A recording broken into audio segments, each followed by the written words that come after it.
Hello students. आज हम बताएंगे आपको पावर ऑफ एडवोकेट्स कि कैसे एक एडवोकेट पुलिस की अकल को ठिकाने लगा सकता है।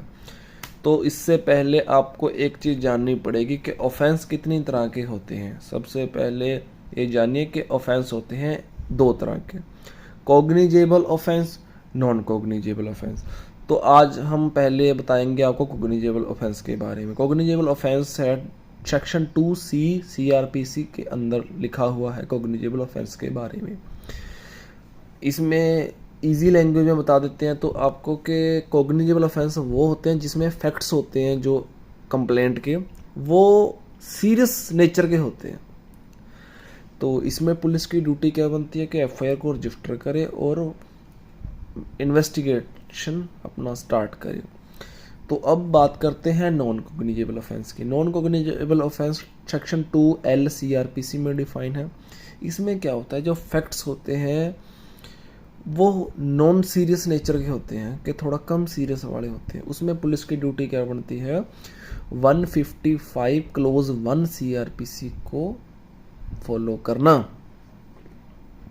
अब सबसे जो कठिन है जिसमें पुलिस वाले बड़ा झोल झाल करते हैं और बिल्कुल भी उसको फॉलो नहीं करते, उसको हम पहले डिस्कस करते हैं। अब देखिए आप, information in non cognizable cases section 155 CRPC को आप पढ़ो। इसमें क्या लिखा हुआ है कि सेक्शन 155 क्लोज 1 हमें क्या कहता है कि when information of non cognizable offence is given to the police, अगर नॉन कॉग्निजेबल ऑफेंस के बारे में कोई इन्फॉर्मेशन पुलिस को दी गई है तो पुलिस क्या करेगी, he must enter it in the diary in form as prescribed by the state government. जैसे स्टेट गवर्नमेंट ने बताया गया है उसी फॉर्म में उसको डायरी में एंटर करेगी और then refer the informant complainant to the magistrate. Then refer करेगी इन्फॉर्मेंट को या कंप्लेनेंट को किसके पास, मैजिस्ट्रेट के पास। तो आगे हम पढ़ते हैं सेक्शन 155 क्लोज 2। इसमें क्या लिखा हुआ है कि no police officer shall investigate a non cognizable case without the order of magistrate. इसमें क्या है कि पुलिस को इन्वेस्टिगेट करने की पावर नहीं है नॉन कॉग्निजेबल केस को बिना मैजिस्ट्रेट के ऑर्डर के। अब आगे बढ़ते हैं 155 क्लोज 3 सेक्शन इसके बारे में। तो इसमें क्या लिखा है, जैसे ही police officer investigation order receive करेगा मैजिस्ट्रेट से, तो उस समय वो अपनी सेम पावर्स यूज़ करेगा जैसे वो इन्वेस्टिगेशन कॉग्निजेबल ऑफेंस में करता है ना, वैसे ही नॉन कॉग्निजेबल ऑफेंस में करेगा after receiving of order from the magistrate. आगे हम पढ़ते हैं 155 क्लोज 4 में। इसमें क्या लिखा हुआ है, अगर मान लो कि दो सेक्शन हैं या ऐसे फैक्ट्स हैं जिसमें दो सेक्शन कम से कम लग रहे हैं या ज़्यादा लग रहे हैं, उनमें से अगर एक भी कॉग्निजेबल हुआ, एक भी सीरियस नेचर का हुआ, तो उसको सीरियस कॉग्निजेबल केस माना जाएगा। मतलब जो सीरियस ऑफेंस के अंडर उसको डील किया जाएगा और उसमें एफआईआर होना लाजमी है। आगे हम पढ़ते हैं पुलिस ऑफिसर्स की पावर के बारे में to investigate cognizable case section 156 CRPC।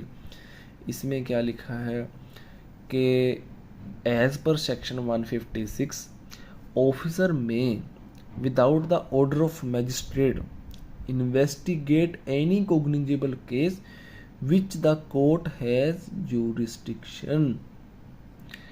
आगे बढ़ते हैं, no proceeding of police officer shall be called into question at any stage on the grounds that the case was such in which the officer was not empowered to investigate under this section।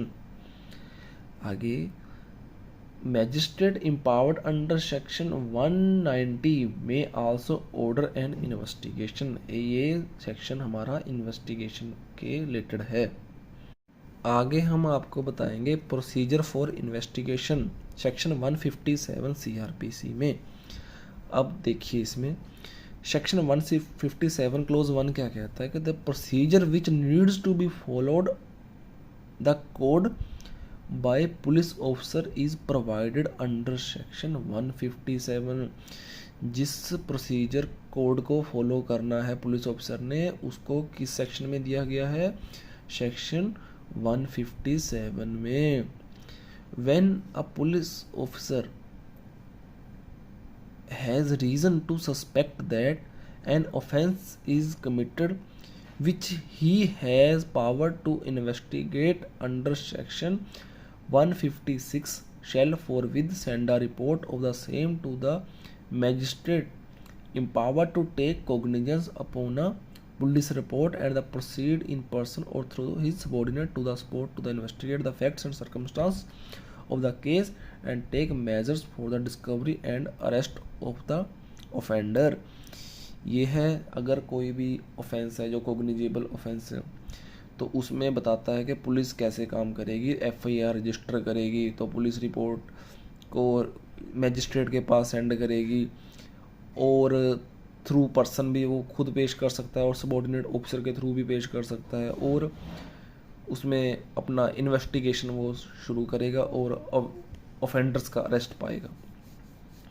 तो आगे हम इसमें पढ़ते हैं, अगर police officer को लगता है कि जो ग्राउंड हैं, फैक्ट्स हैं, वो नॉन सीरियस नेचर के हैं तो वो अपनी रिपोर्ट तैयार करेगा, उसमें अपना रीज़न लिखेगा कि ये ऑफेंस है, ये नॉन कॉग्निजेबल ऑफेंस है और जो इन्फॉर्मेंट है या कंप्लेनेंट है उसको डायरेक्ट करेगा कि आप मैजिस्ट्रेट के पास जाइए, हम आपके केस में इन्वेस्टिगेशन नहीं कर सकते बिना मैजिस्ट्रेट के ऑर्डर के।